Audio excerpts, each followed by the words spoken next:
сайн байцгаана уу? Болоорны дэлгүүр гэдэг Duke шангдаг сургуульд химэл оюухан чиглэлээр тэмцсэн байгаа. Ер нь 9 дугаар ангид анх химэл оюуханы ойлголт аваад тэгээд 10 дугаар ангиас ер нь дадлага мадлага зунжанга бүтэн зун хийгээд 85% scholarship авсан.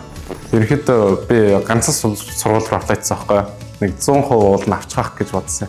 Тэгээ харамсалтай жоохон 85 өвлцэн 15% нь хэдийн гэсэн чинь бараг 280 сая төгрөг болоод тэгээд тэгвэл ямар аимшигт юм бэ гээд. Тэгээд би за яах вэ? Бараг сурах юм уу? Дахиж өөр сургуулиар аплайдах байж уу гэж бодож исэн чинь өнөр зээлийн сангийн юм байгаа.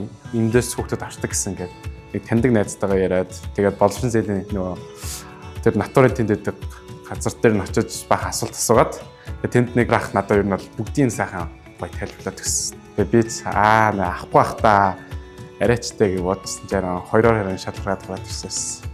Тэрэн дээр нь бол баяртай. Тэгэхээр шалгаруулалтаа ингэ харж байгаа сте лайфаар.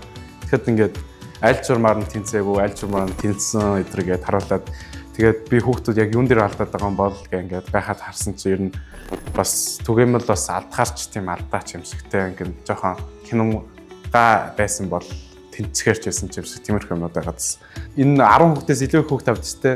Тэгээд энэ жил 10 болцсон чинь за өстой баларцсан ингээд тэгэл амар бодож исэн чинь тэгэл ээж аав хамгийн зармаар малал би чинь тэнд сургуульдаа сурахгүй гэлснээр ер нь бол амар хэцүү байсан. Надад уус нэг өмнө хувийн сургуульд сурж исэн. Тэгээ хувийн сургуульд сурахад дандаа нөө ээж аав амар хүндрэл үүсдэг. Заримдаа ингээд хичээлээсээ ингээд гараад мөнгө төлж чадахгүй болоод тэгээ нэг маргааш нь мөнгө төлж суудаг байсан ч гэх юм уу. Тийм байдаг байсан болохоор ер нь бол ээж аваараа мөнгө төлөвлөхийг хүсэхгүй байсан.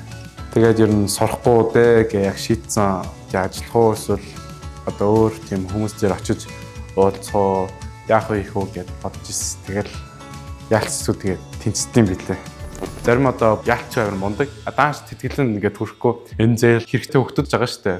Тийм тохиолдолд зээлийн санг бүр үнэхээр хэрэг болдог гэж би бодсон. Тэгээд надад ч гэсэн өөрөө ямар хэрэг болсон. Би энэ сургуульд яалч явчмаарсан. Тэгээд энэ зээлд ч гэсэн ороод хамрагдаад нэг авчвал артайхан даа гэж бодсон яриа авчлаа. Юу гэвэл хичээсэн мөр очно гэдэг нэг тийм үгээд баха. Тэгээд ер нь бол азар тэнцсэн. Ер нь манай Монгол жоохон трендээс дандаа ингээ хоцорч явдаг юм аа. Тэгээд би өөрөө нэг тийм химэл оюуханы вебсайт одоо хийдэг юм бизнес болно эрхэлтэй. Тэгээд тэрэн дээр ингээд одоо яг мэддэг хүмүүс нь бол амар тийм тууштай за тгийг ингээ хүлээж авдаг. Гэхдээ ихэнх нь ингээд наадсан бидэнд одоохондоо хэрэггүй гэх ингээд хаяад идэг. Тэр нь болохоор манай Монголын одоо химэл оюуханы хоцрогыг бол надад үзүүлж байгаа гэж бодож байгаа. Тэгээ ер нь ирээдүйд би нэлээд тийм том компанид ихэд ажиллахаасаа илүү өөрийн гэсэн жижиг юм компаниг эхлүүлэе гэж боддог.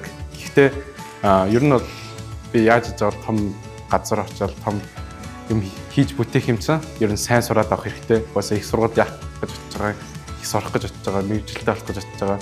Тийм болохоор дараагийн 4 жилийг бол дөнгөхийн гоч эдрийг барьж байгаа том компанид ажиллаад ер нь бол өөрөө төлөөд босгочихсон.